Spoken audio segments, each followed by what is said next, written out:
it actually looks like an 8. You go in one side.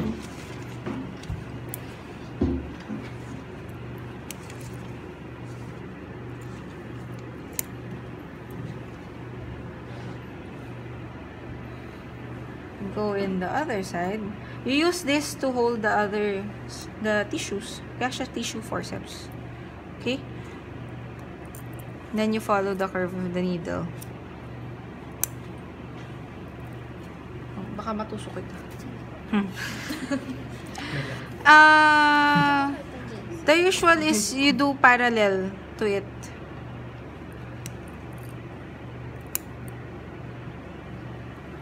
Parallel to the previous one.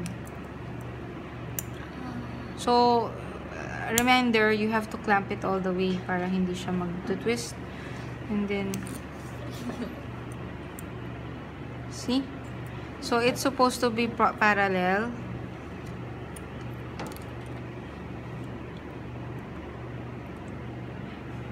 And then, magmumukha siyang 8. Kasi once na mag-ano siya, you do like the square knot also. And then it will look like an 8.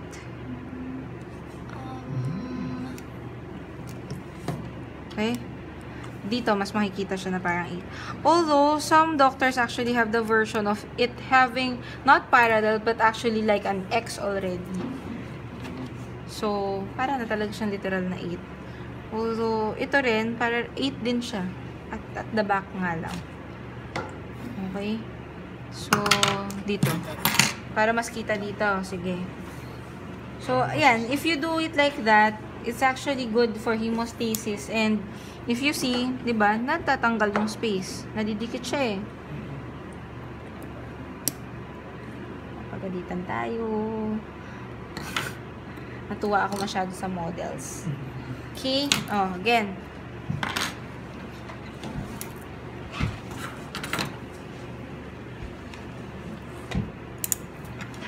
So, wala. Basta na to. Bakit ganito to?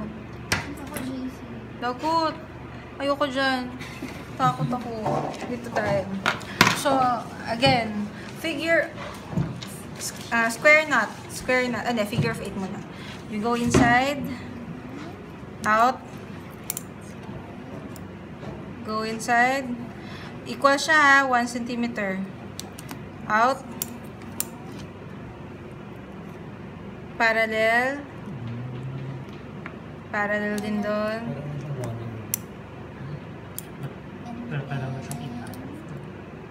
And then, diba, pag ganun mo, para siyang 8, diba, X siya. So, yun. Same as the square knot, niikot mo lang siya ganun. Okay? Apat na ano? Yeah. Okay. But, you would have other doctors do it like this. Baka lang magulahan kayo kasi, well, that's one way of doing it. And then the other one, literal na X. Ito. And then they do it going down.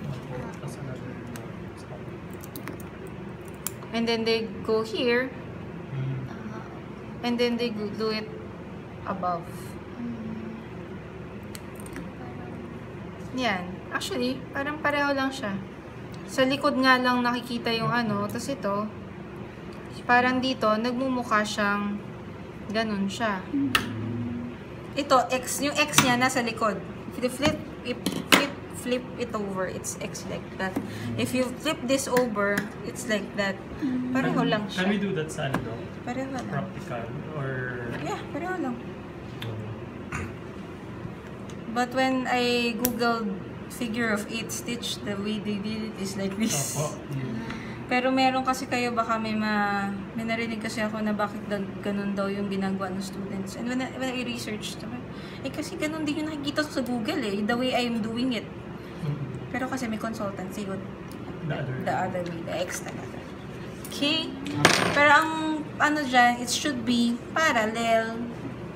See? Para mas, ang ano kasi nan, you're cooptating and parang sinasakal mo siya. For hemostasis kasi siya. Okay? So, naintindihan to? Yes. Okay. Game, kayo na.